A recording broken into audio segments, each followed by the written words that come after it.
자, 오늘 말씀 영적인 복이 흘러가는 가문, 영적인 복이 흘러가는 가문이라는 제목으로 우리 계속되는 사도행전의 말씀을 통해서 함께 나누고 또 오늘도 찬양하면서 나아가겠습니다. 오늘 이 설교는 지난 수요일 날에 우리 전도사님께서 믿음의 대를 이어가라라는 제아의 말씀을 전했었는데, 어떻게 보면 같은 내용이면서도 그 내용의 신약 버전이라고 보시면 될 것 같아요. 의도한 것이 아니라 말씀을 읽는 가운데 그렇게 연결이 돼서 하나님께서 오늘도 여러분에게 거듭해서 말씀하실 줄 믿고 함께 말씀을 나누고자 합니다. 여러분, 바울이 벨릭스라고 하는 총독에서 가이사랴에 2년 동안 구금되었었죠. 구금되었다가 이제 그 벨릭스가 로마로 귀환되고 베스도라고 하는 총독이 부임했습니다. 총독이 부임하자 유대 지역에 실세들이 있는 예루살렘으로 가서 인사를 하러 갔었죠. 그 인사로 갔었을 때 거기에서 만난 사람들이 바로 2년 전에, 그렇죠, 바울을 이제 숨어서 기다리고 있다가 죽이려고 했었던 그 사람들, 그 핵심 세력을 이제 벨릭스가 아닌 누가? 베스도가 만났습니다. 만났을 때 그들은 조금도 변화됨이 있었다 없었다? 여전히 그들은 누구한테 이를 갈고 있었어요? 그냥 바울만 보면 괜히 싫었던 거예요. 그냥 바울만 보면 죽이고 싶었던 거죠. 그래서 또 계획을 짰어요. 그러니까 바울을 죽이고자 했고, 또 숨어 있다가 옛날 작전도 그대로 변화도 없고, 그 작전 그대로 변화도 없이 바울을 어떻게 해서든 바울을 죽이려고 했었죠. 근데 알고 보니 그들은 그렇습니다. 하나님을 가까이에서, 가장 가까이에서 모시는 사람들이었고, 대제사장들이었고, 또한 유대인의 지도자들이었고, 항상 안식일을 지키며 성전에서 근무하면서 하나님을 예배했던 사람입니다. 그렇다면 2년 동안 그들의 예배는 그들의 삶에 어떠한 영향을 끼쳤는가? 정말 예배를 가장 가까이서 열심히 한 번도 빠지지 않고 드렸다고 하지만 그들의 삶은 전혀 변함이 없고, 여전히 하나님의 일을 감당하는 사도 바울을 죽이려고 하고 핍박하려고 했던 그들의 모습 속에서 우리가 나는 진정한 예배자로 서 있는가? 지난 시간 우리가 그것을 나눴습니다.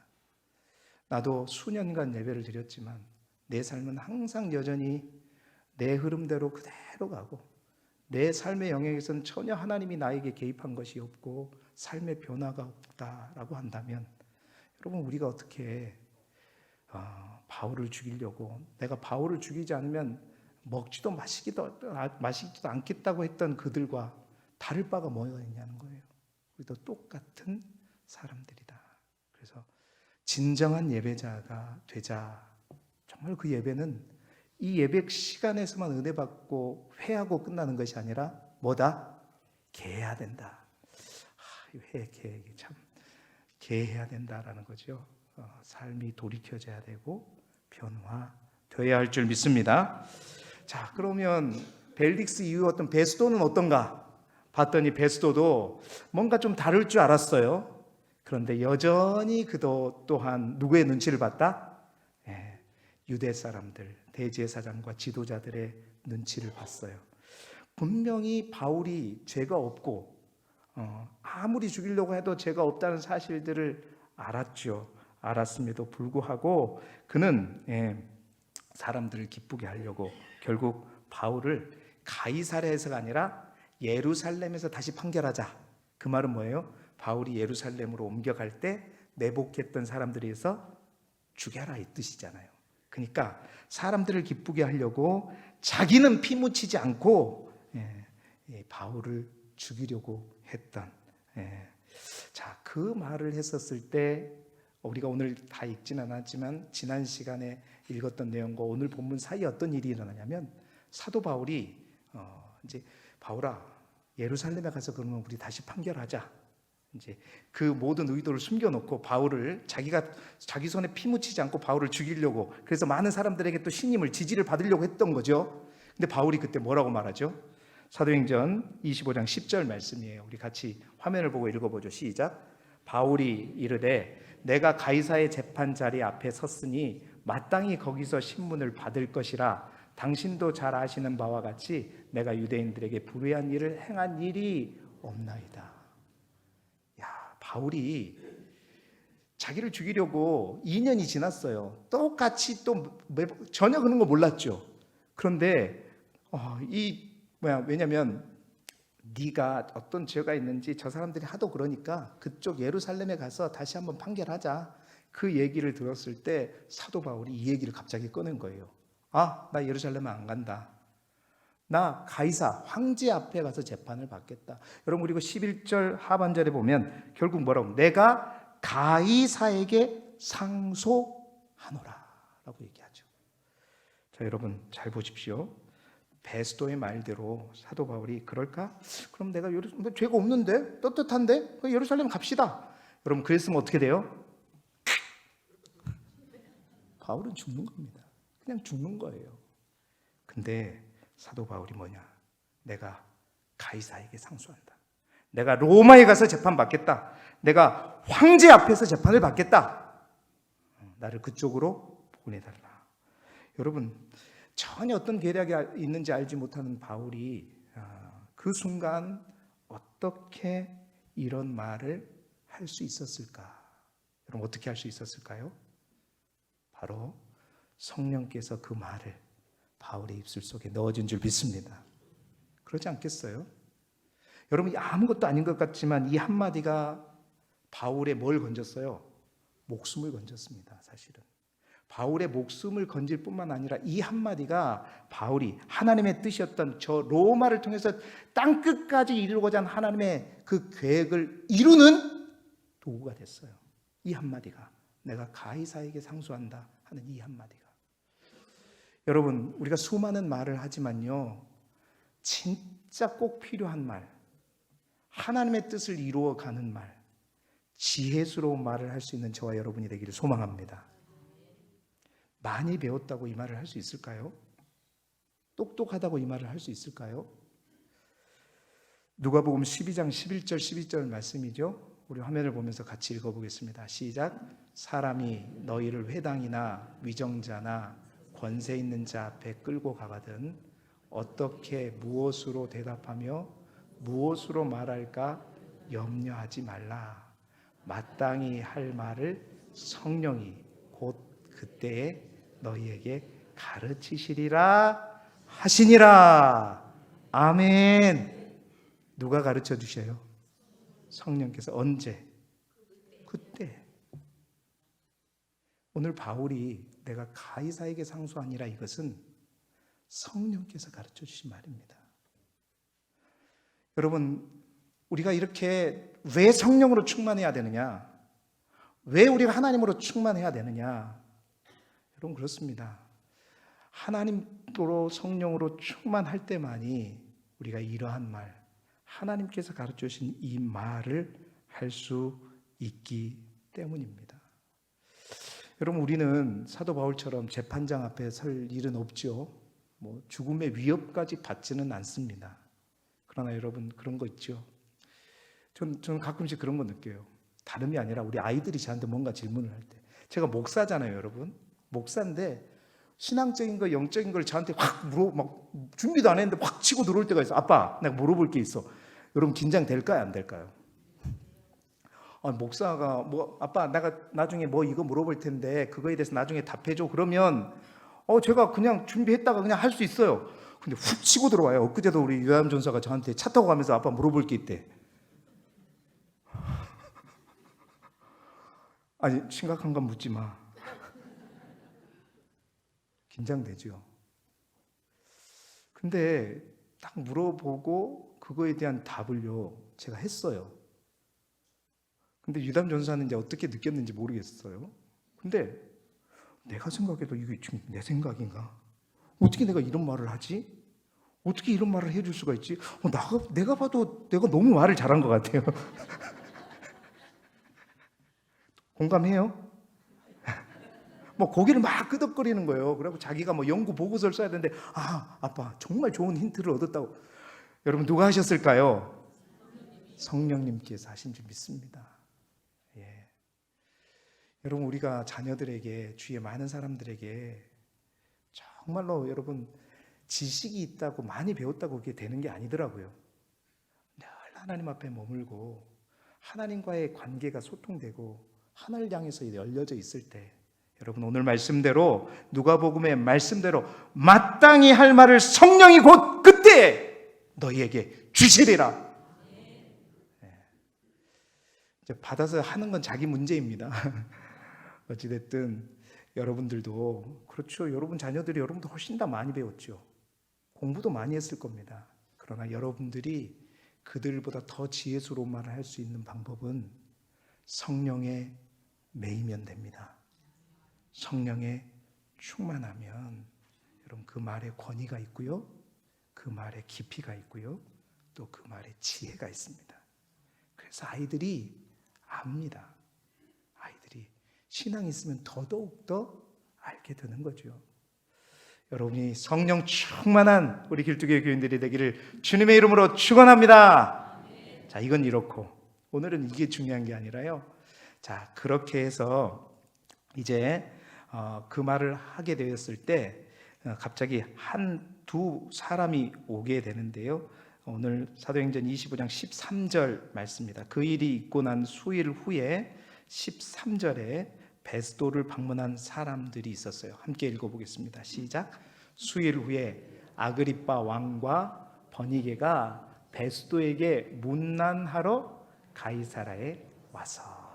자, 이제 아무래도 그 베스도가 예루살렘에 갔었을 때는 아마 이 아그리빠 왕과 버니게가 없었던 것 같아요. 만나지 못했던 것 같아요. 그래서 이 두 왕과 버니게는 아마 왕비 정도 되겠죠. 두 부부가 같이 와서 어떻게 했다? 이 베스도에게 문안을 하러 오면서 여러 날을 머물게 됩니다. 자, 여러 날이 머물게 됐을 때 베스도가 이 아그리빠 왕, 유대 왕이죠. 아그리빠 왕에게 2년 동안 감금되어 있던 사도 바울 얘기를 합니다. 내가 부임해가지고 예루살렘에 갔었는데 사도 바울을 또 정죄하고 또 재판하려 달라고 해서 예루살렘으로 하지 말고 가이사랴로 와라 그랬더니 그 가이사랴로 왔다. 이 사람들이 와서 판결을 먹고 재판을 해봤더니 내가 아무리 봐도 실제적으로 죄는 하나도 발견할 수 없었고 종교적인 문제들로 자기들끼리 그러더라. 그래서 내가 어떻게 할까 했는데 마침 사도 바울이 나를 가이사에게 상소하노라 얘기해서 그럼 가이사에게, 황제에게 로마로 보내야 되겠다 그렇게 말하고 이제 말해주고 있다 하고 했더니 이 아그리빠와 버니게가 뭐라냐면 그럼 우리도 그 바울을 만나보고 싶다. 우리 앞에 바울을 한번 서게 해달라. 여러분 그렇게 해서 오늘 본문이 연결됩니다. 사도행전 25장 23절 말씀입니다. 함께 화면을 보고 읽어보죠. 시작. 이튿날 아그리빠와 버니게가 크게 위험을 갖추고 와서 천부장들과 시중의 높은 사람들과 함께 접견 장소에 들어오고 베스도의 명으로 바울을 데려오니. 뭔가 또 재판을 하는 그런 자리인 것 같아요. 먼저 아그리빠와 버니게가 그냥 온 게 아니에요. 크게 위험을 갖추고 막 휘황찬란한 옷을 입고 내가 왕이다 막 이렇게 막 보여주듯 옷을 쫙 빼입고 두 사람이 온 거예요. 그리고 그 주위에는 천부장들과 시중의 높은 사람들이 다 들어왔고 다 착석해 있을 때 베스도가 바울을 데려와라 그래서 바울을 앞에다 두고 똑같은 행위를 또 한 겁니다. 신문할 거 있으면 해라. 근데 결론은 어떻게 해요? 똑같은 내용이었죠. 바로 그 내용을 다루고 있는 것이 오늘 우리가 읽었던 본문의 내용입니다. 계속해서 반복되는 내용들이에요. 근데 제가 오늘 이 말씀 가운데 그저 당연하게 아그리빠와 버니게가 부부로 알고 있었는데 제가 분홍색으로 했잖아요. 이 두 사람을 가만히 보니까요. 놀라운 사실이 발견됐습니다. 그게 뭐냐? 부부인 것 같은데 찾아보니까 남매인 거예요. 놀랐죠, 여러분? 하나도 안 놀라? 다 알고 있었어요, 여러분? 성경 읽을 때? 와, 대단하신데? 남매였던 거예요, 남매, 친남매. 그럼 오빠, 동생으로 온 거가 아니라, 근데 남매인데, 뭐예요? 왕과 왕비로 온 거예요. 그럼 뭐지, 이건? 징그러운 관계예요. 근친상간.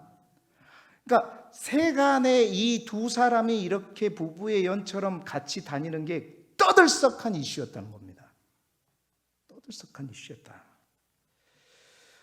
이 두 사람이 남매였고요, 근친상간했던 사이였던 것이요, 그리고 이 사실이 세상을 떠들썩했던 그러한 이슈였다라고 기록되어 있다고요. 자, 그렇다면 이 버니게라고 하는 여자가 어떤 여자인가 찾아보니 아주 놀라운 여자. 이 버니게라고 하는 여자는요, 5번을 결혼했던 사람이에요. 근데 처음에 2번 결혼했다가 2번을 결혼했는데, 한 번 결혼했다가 돌아와서 자기 오빠 누구죠? 아그리빠. 오늘 이 아그리빠는 2세입니다. 아그리빠 2세와 살림을 차리고 동거를 했어요. 그러니까 이게 보통 문제입니까? 그것도 일반 사람도 아니고 누가? 왕족이 이러니까 뭐 신문에 도배될 일이잖아요. 그러니까 사람들이 너무나도 많이 욕하고 욕을 얻어먹으니까 이 버니게가 어떻게 해요? 다른 사람과 또 결혼을 하는 거죠. 또 결혼을 했다가 사는 척 하다가 또 다시 와. 또 다시 와가지고 관두고 다시 와서 아예 대놓고 이제 자신의 오빠인 아그리빠 2세와 같이 살림을 차렸던, 그래서 왕비 행세를 하고 오늘도 같이 오고 있잖아요. 이렇게 했던 근친상간의 불륜 관계였습니다. 그런데 이제 끝까지 그 오빠 곁에 붙어 있던 것도 아니에요. 결국은 또 어떻게 했느냐, 이 여자가 나중에는 이제 예루살렘을 함락시키고 로마의 황제가 된 티투스 장군 옆에 붙어가지고 티투스 장군의 또한 정부가 되는, 그러니까 힘을 따라서, 권력을 따라서 자기의 몸과 성을 다 팔면서 그가 가족이 됐든 뭐 개의치 않아요. 그렇게 살았던 사람이 누구다? 버니게였다. 여러분 모르셨죠? 그런 얘기예요. 근데요, 그 23절에 보죠. 뻔뻔하기 그지없죠. 다시 한번 25장 23절 말씀을 한번 띄워주시면, 이튿날 아그리빠와 버니게가 어떻게 했다고 그랬어요? 크게 위험을 받죠. 그러니까 사람들은 다 알고 있는 거예요. 지금 이 두 사람이 어떤 관계이고 어떻게 지금 살아가고 있는지. 욕을 겁나게 얻어먹고 있는 사람들인데 뭐예요? 화려한 예복을 입고 위엄을 갖추고 왔다. 이들이 참 겉으로 보기엔 너무나도 화려했지만 당연히 부부관계처럼 그렇게 행세를 했지만 근친상간하는 남매 관계일 뿐만 아니라 정말 회칠한 무덤처럼 겉은 번지르하지만 정말로 지저분한 모습, 더러운 모습 가운데 등장하고 있는 거죠. 자, 그런데요, 이 버니게와 아그리빠 파면 팔수록 더 이상한 내용이 더 나와요.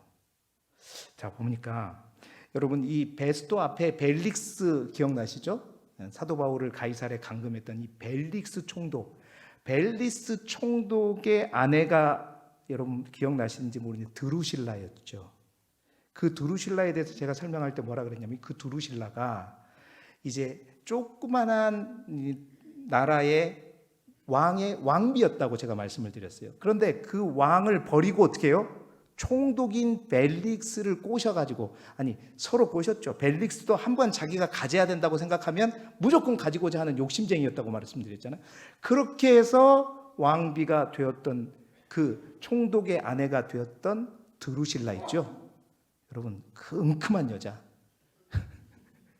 독사 같은 여자. 근데 그 드루실라하고 이 아그리빠하고 버니게하고 3남매예요. 3남매더라니까요.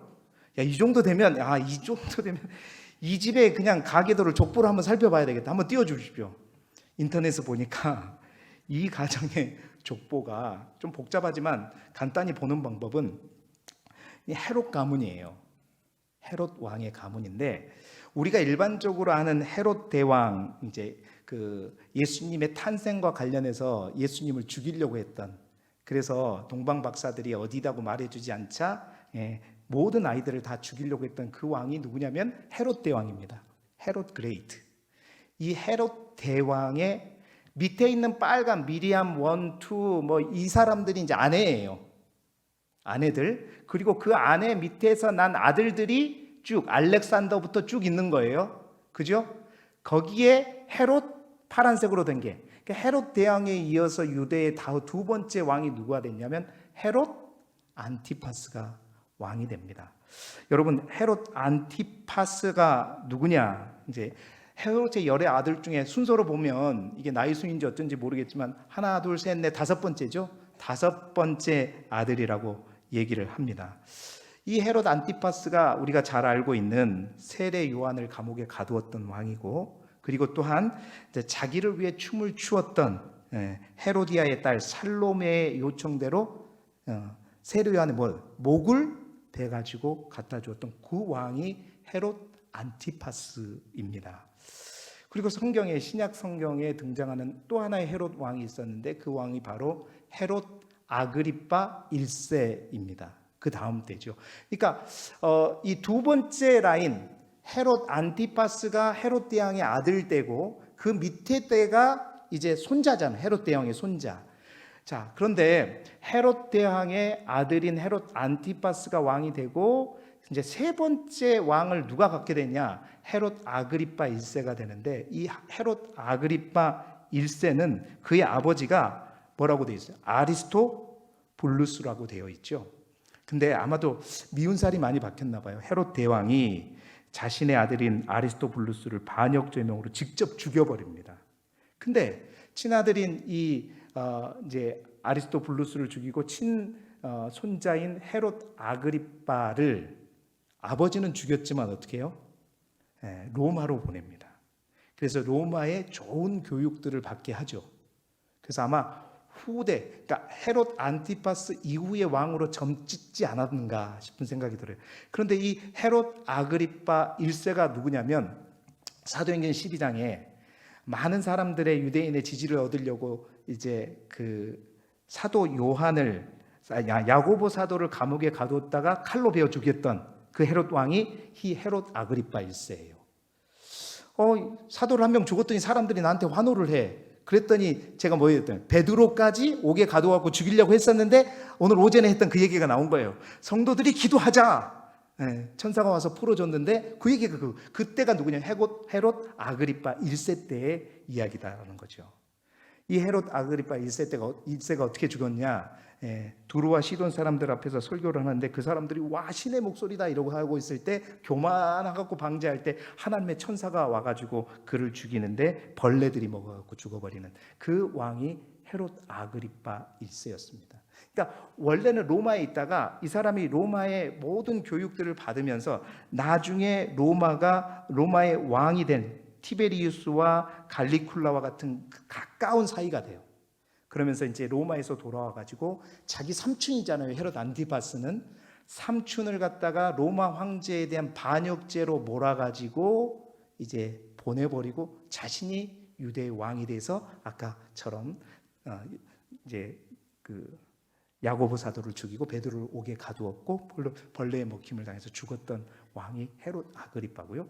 그 헤롯 아그리파의 여동생이 헤로디아였다는 거죠. 그리고 그의 아들이 누구예요?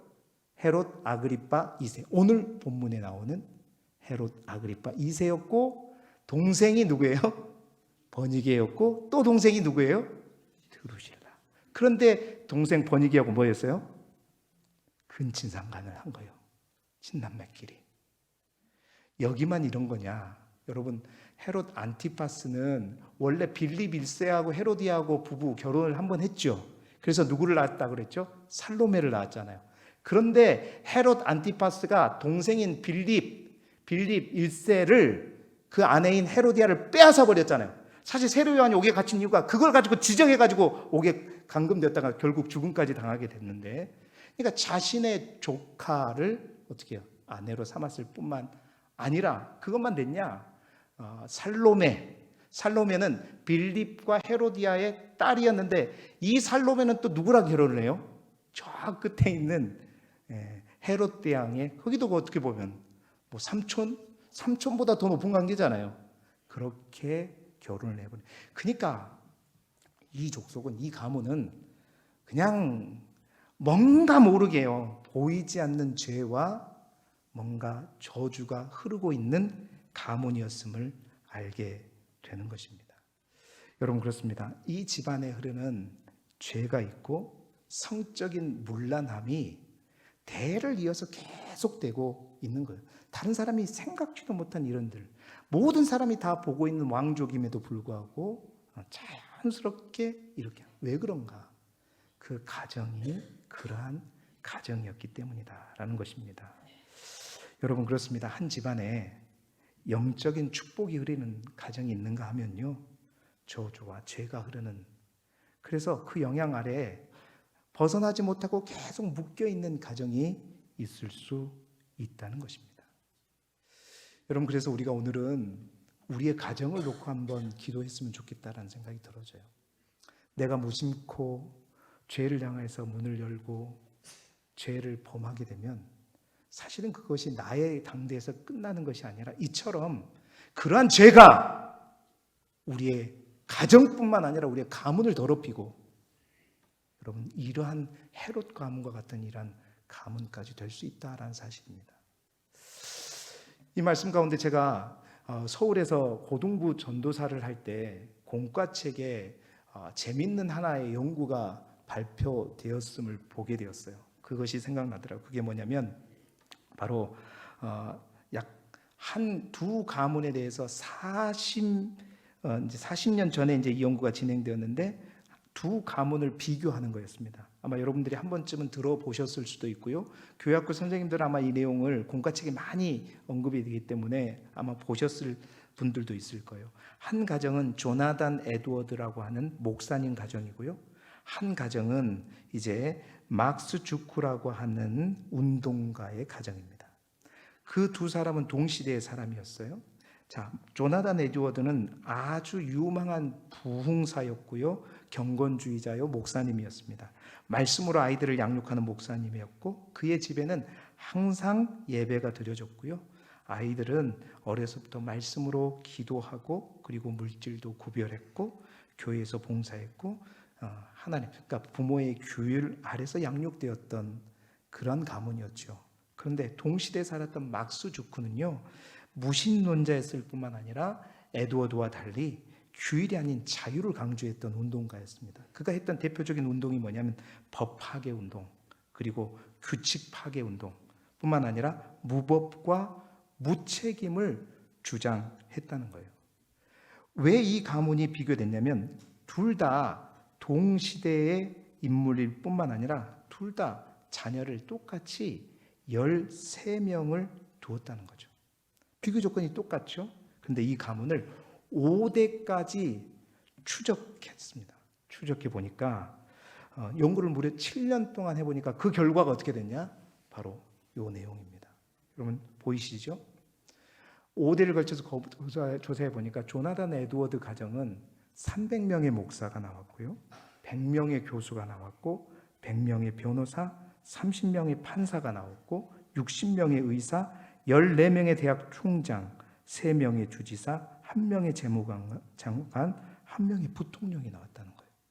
그런데 막스 주크는 310명의 전문적인 범죄자가 나왔고 440명의 방탕한 삶을 살다가 삶을 망친 사람들이었고 130명이 감옥에 들어갔는데 살인죄로 감옥에 간 사람이 7명이었고 그들의 평균 복무기간이 13년이었다. 그리고 600명이 넘는 사람이 알코올 중독자였고 60명의 좀도둑과 190명이 뭐였다고요? 창녀였다라는 거죠. 무서운 얘기니까 그만 보여주세요. 무서운 이야기였죠. 여러분, 한 집안은 이렇게 번성하고 한 집안은 저렇게 무섭도록 망가져 가는 것이죠. 오늘 성경이 어쩌면요 우리에게 굉장히 무서운 이야기를 보여주고 있는 것입니다. 저는 오늘 저와 여러분이 우리의 가정과 가문을 심각하게 고민하면서 정말 우리가 어떤 사람이 되어야 될 것인가를 우리 스스로에게 질문해 보았으면 좋겠습니다. 여러분은 어떤 집안이 되기를 원하십니까? 지금까지 우리 가문에 어떤 죄가 흐르고 있고 어떤 죄가 있을지라도 여러분 그게 중요한 게 아닙니다. 내 때 내가 그걸 끊으면 돼요. 끊어버리면 됩니다. 물줄기를 내가 바꿔버리면 됩니다. 우리 집안이 그럴지라도 내가 하나님 앞에 붙들리고 그 하나님의 인도하심을 받아서 새로운 물줄기를 받으면 돼요. 그러나 여전히 나 또한 그 물줄기를 따라가게 되면 여러분, 우리 또한 우리로 인해서 또 잘하고 있는데 우리로 인해서 우리가 죄를 향해서 마음을 활짝 열고 그 죄를 탐하고 그러다 보면 우리로 인해서 우리 가문이 어떻게 될 줄 모른다라는 사실이죠. 중요한 것은 우리입니다. 내가 어떻게 해야 되느냐, 나로부터 시작한다라는 사실이죠. 여러분, 우리의 가정이 정말 나로 인해서 바뀔 수 있고 나로 인해서 어두워질 수 있다라는 사실입니다. 후손의 운명, 그들의 잘못과 잘잘못을 떠나서도 우리가 그 동기를 마련할 수 있다라는 사실이죠. 그래서 우리가 정말 예수를 잘 믿어야 되겠다. 할렐루야. 정말 여러분, 예수를 제대로 믿으십시오. 예배를 드려도 전혀 삶이 변화가 없는 지난 시간에 봤던 그런 삶 말고 그리스도인다운 삶을 살아가셨으면 좋겠습니다. 그래서 우리 가정을 살립시다. 우리 가정을 새롭게 하시자는 거죠. 그래서 오늘은 여러분들 아마 항상 기도할 거예요. 항상 가장 먼저 하는 기도가 이 기도일 겁니다. 여러분의 가정을 위해서, 우리 가문을 위해서. 여러분, 누구도 우리 가문을 지켜주지 않습니다. 그리고 누구도 지킬 수 없습니다. 어떻게 우리가 밤낮 따라다니면서 어떻게 지킬 겁니까? 어떻게 가르칠 겁니까? 우리 가정을 하나님께 올려드려야 되고 하나님께서 우리 가정을 지켜주셔야 되고 이끌어 주셔야 될 줄 믿습니다. 그래서 오늘은 이 찬양을 부르고 함께 기도하기를 원하는데요, 여러분, 드디어 여러분이 아는 찬양을 갖고 왔습니다. 드디어. 여러분 잘 아시죠? 예수만 믿는 우리 가정. 이 가사를 여러분 잘 생각하시면서 오늘은 우리가 찬양했으면 좋겠어요. 하나님, 우리 가정이 정말 이런 가정이 되었으면 좋겠습니다. 정말 우리 가정이 하나님을 아버지로 모시는 가정이 되기를 소망합니다. 믿음의 반석 위에 든든히 서는 가정이 되기를 소망합니다. 하나님 안에서 즐거운 가정이 되기를 소망합니다. 하나님의 천국과 같은, 낙원과 같은 그런 가정. 그러려면 여러분, 우리가 잘해야 합니다. 잘 믿어야 합니다. 제대로 믿어야 됩니다. 오늘 우리의 가정을 하나님께 올려드리면서 정말 믿음으로 우리 찬양을 고백하시면서 주님 앞에 나아가도록 하겠습니다. 사철의 봄바람 불어있고 하나님 아버지 모셨으니 믿음의 반석도 든든하다. 우리 집 즐거운 동산이라. 고마워라 임마누엘, 예수만 섬기는 우리 집. 고마워라 임마누엘, 복되고 즐거운 하루하. 어버이 우리를 보이시고, 어버이 우리를 보이시고, 동기들 사랑에 뭉쳐있고, 기쁨과 서름도 같이 하니 인간의 조가도 천국이라. 고마워라 임마누엘, 예수만 섬기는 우리 집. 고마워라 임마누엘, 복되고 즐거운 아침과 저녁에 수고하여, 아침과 저녁에 수고하여 다 같이 일하는 온 식구가 한 상에 둘러서 먹고 마셔. 여기가 우리의 낙원이라. 고마워